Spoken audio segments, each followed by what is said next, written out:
Hi guys, welcome to your daily tarot reading for Saturday the 12th of December 2020. Thanks for joining me.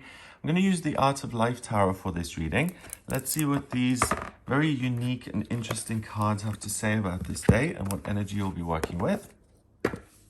Oh, and I just want to give you a quick reminder that these readings are for all signs of the zodiac, so it doesn't matter if you're a sun sign Gemini or Sagittarius or Capricorn. These videos are for everyone who watches and all signs. So let's see what the Art of Life Tarot has to say about this day and what energy you'll be working with. So we have the Tower,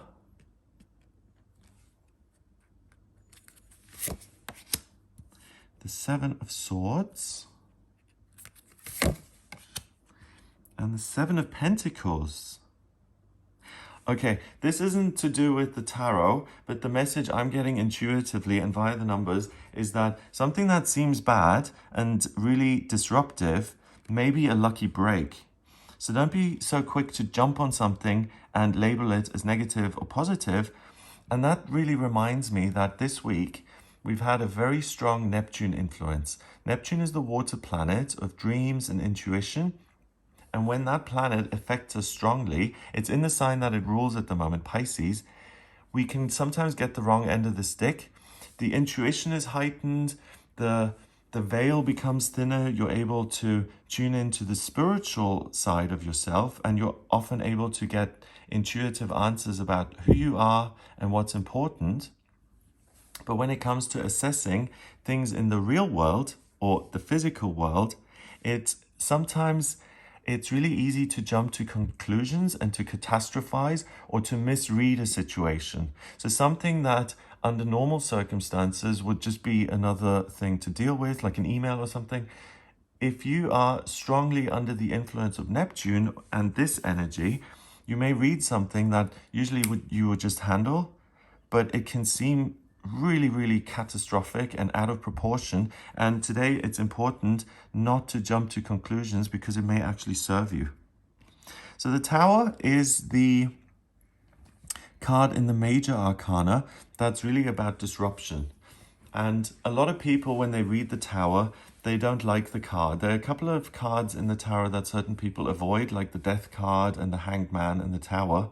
I find them really useful because if the Tarot was just full of positive, lovely cards, then it would be pointless. It wouldn't be accurate because life isn't all a bowl of cherries, and sometimes you have to look at the negatives and the positives to see how to navigate certain situations. I think it's just a fact of life. So I actually appreciate that about the Tarot. Anyway, so the Tower here, it says, what does not destroy me makes me stronger. Ugh. Sorry, but I have always had a thing about that saying. When I was a teenager, I thought I was really clever because I'd say, what doesn't destroy me damages me for life. But as I've got older, I've actually learned to accept this. And it's interesting that I was talking about negativity a moment ago, because when I was younger, had this expectation that life should be all sunshine and lovely, and that when things are difficult, it would just be almost like a personal attack. Why am I having to go through all these difficult circumstances? Why am I having to sort out these problems? Well, newsflash to my teenage self.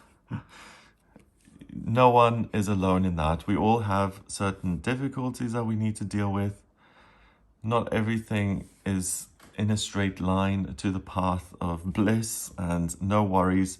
Conflict and worries and structures coming undone, that's a part of life. And I think it's becoming more mature, and accepting that makes you realize that you are strong. You don't need to let things that are unpleasant destroy you. You don't need to let them throw you off track.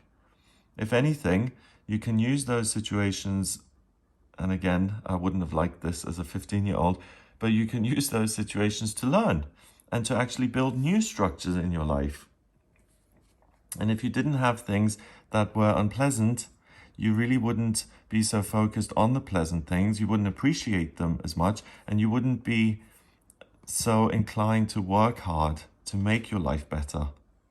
Because I think it's a normal human thing to avoid pain and to move towards pleasure, and that very simple, almost animalistic drive is the reason why a lot of people work so hard and try their best in life. So I agree with good old Friedrich here. What does not destroy you makes you stronger. What doesn't destroy us makes all of us stronger. And the tower, we've got this really permanent looking structure. We've got the scene, is it London? No. We've got the dreadful parachute drop by Viola Spencer in a French publication. Okay, so it's some cityscape. It's obviously industrialized, so this looks like a chimney. And we've got this kind of parachutist trying to do something daring, and the parachute doesn't quite open and things go awry, and it doesn't look very pleasant. So the tower is usually about structures coming undone that you have come to rely on, and it really makes you scramble and say, oh, okay, what's next? What do I do now? Here we've got someone trying to, I don't know, take a joyride with a parachute, and it just goes awry.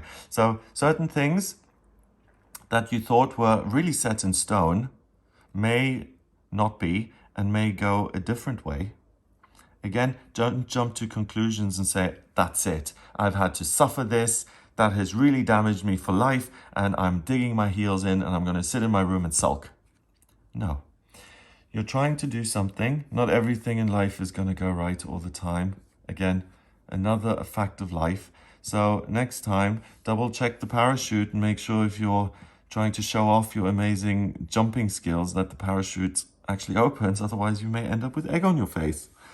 So yeah, don't be overly confident. I think the card is saying, don't, count your chickens before they've hatched.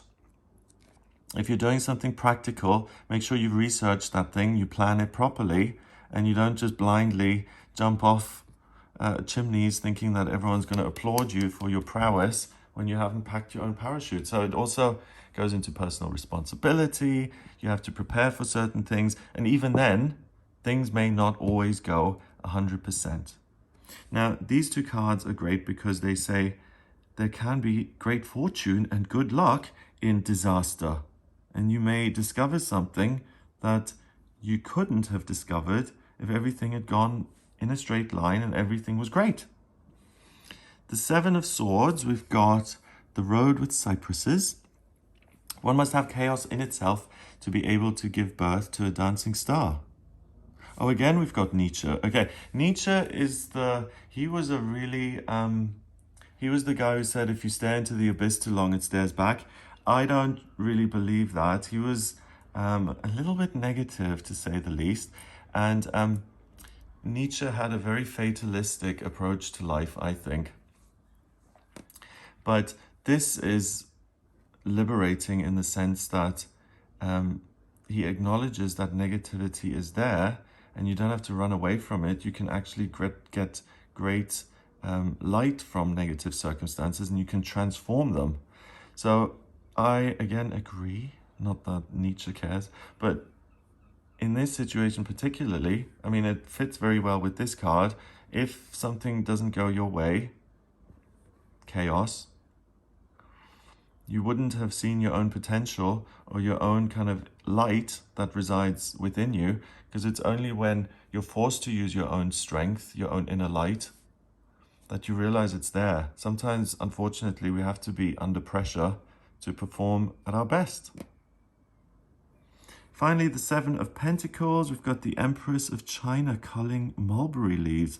Oh my God, I love that title. That in itself is a work of art. With time and patience, the mulberry leaf becomes a silk gown. Chinese proverb. Okay, so they're all really saying the same thing. Sometimes you have to start with a very tiny little thing and be patient and work very hard to create something beautiful. And yeah, the mulberry leaf. Is it the silkworms that eat mulberry trees? I think they do.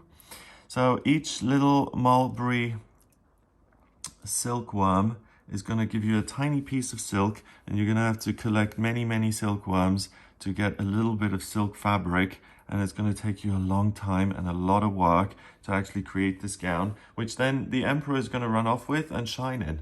And it's a symbol of diligence and patience And that's why it's worthwhile. It's not just that the silk is beautiful, but the actual work invested in that silk is something that makes it seem more valuable. Because if you have a dress and you realize that it took 3 years to make that dress, you're going to value that dress much more than the one you bought at Target or at Asda, you know?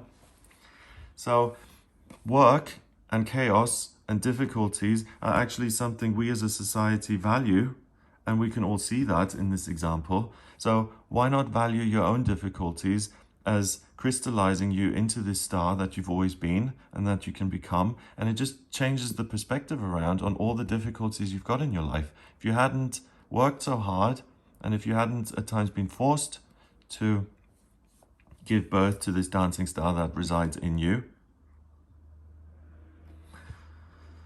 then you wouldn't have done it by yourself on your own steam. Because no one likes to exert themselves to the point of anxiety or fear. And it's not that today is fearful or full of anxiety, but things aren't what they seem. And by being forced to do things that you don't always like, you're really going to end up with something fabulous. So again, don't label things as good and bad, because you never know what great thing is going to come from that. Number-wise, we've got, what is the Tower? The Tower is somewhere in the teens in the regular tarot. Let me have a look. Number 16, yeah. You'd think that I'd know this after like 20 years of using the tarot, but I don't. So 16 and 7 is 23, and 7 is 30. 30 reduces to 3 in numerology, and 3 is about communication and new beginnings. So keep an open mind. Look at the circumstances that are happening. Don't jump on them immediately.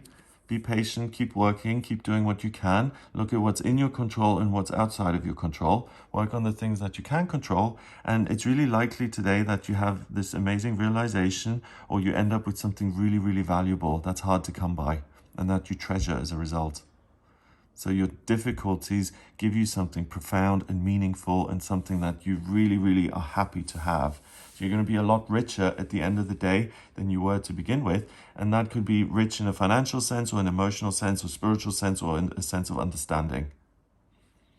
Have a fabulous Saturday. If you'd like a personal reading with me, please get in touch via my website. It's gregoryscott.com. On the front page, click on Book Your Readings to order your reading with me. If you like this video, please give it a thumbs up, hit subscribe, and share the video online. Have an amazing Saturday, and I'll speak to you tomorrow.